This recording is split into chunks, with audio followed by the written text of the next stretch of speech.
Daily current news में आज का हमारा विषय है सिगंदूर पुल का हुआ उद्घाटन। सबसे पहले देख लेते हैं पूरे एपिसोड में किन किन मुद्दों पर बात करेंगे। जानेंगे चर्चा में क्यों, सिगंदूर पुल के बारे में, शरावती नदी के बारे में और अंत में देखेंगे अभ्यास प्रश्न को। तो चलिए शुरू करते हैं। हाल ही में कर्नाटक में सिगंदूर पुल का उद्घाटन किया गया। कर्नाटक की शिवमोगा जिले के सागर तालुक में शरावती नदी के बैकवाटर पर स्केबल स्टेट पुल का निर्माण किया गया है। बता दें कि सड़क परिवहन एवं राजमार्ग मंत्रालय द्वारा 473 करोड़ रुपए से अधिक की लागत से इस पुल का निर्माण किया गया है। अगर आप भी कर रहे हैं एसएससी की तैयारी तो जुड़िए दृष्टि आईएएस की नई पहल दृष्टि एसएससी से, जहां आपको मिलेंगी free live classes, PYQs, demo classes, notification videos और स्ट्रैटेजी। तो अभी सब्सक्राइब करें दृष्टि एसएससी। डिस्क्रिप्शन में दिए गए लिंक पर जाकर चैनल को सब्सक्राइब करें।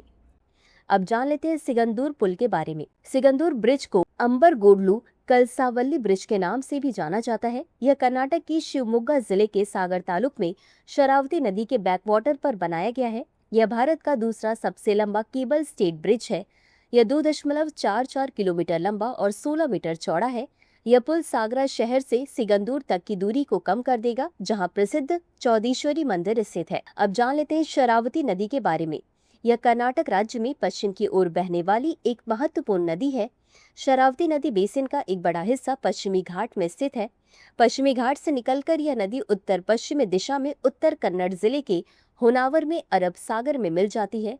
इस नदी की लंबाई 128 किलोमीटर है और नदी बेसिन 2985 वर्ग किलोमीटर में फैला हुआ है। अपने रास्ते में शरावती नदी जोग जलप्रपात बनाती है, जो भारत के सबसे ऊंचे झरनों में से एक है। इसकी प्रमुख सहायक नदियों में नंदीहोल, हरिद्रवती, मविनाहोल, हिलकुंजी, येनेहोल, हुल्लीहोल और नागुड्डीहोल शामिल है। इसी के साथ अंत में देख लेते हैं आज के अभ्यास प्रश्न को। निम्नलिखित कथनों पर विचार करें। 1. शरावती नदी बेसिन का एक बड़ा हिस्सा पश्चिमी घाट में स्थित है। 2. पश्चिमी घाट से निकलकर यह नदी उत्तर पश्चिम दिशा में उत्तर कन्नड़ जिले के होनावर में अरब सागर में मिल जाती है। उपर्युक्त में से कौन सा या कौन से कथन सही है या सही है? ए केवल 1, बी केवल 2, सी 1 और 2 दोनों, डी न तो 1 और न ही 2।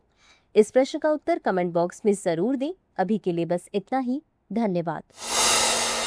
डियर व्यूअर्स, अपने एग्जाम की तैयारी को और बेहतर करने के लिए हमारे चैनल को लाइक, शेयर और सब्सक्राइब करना न भूलें।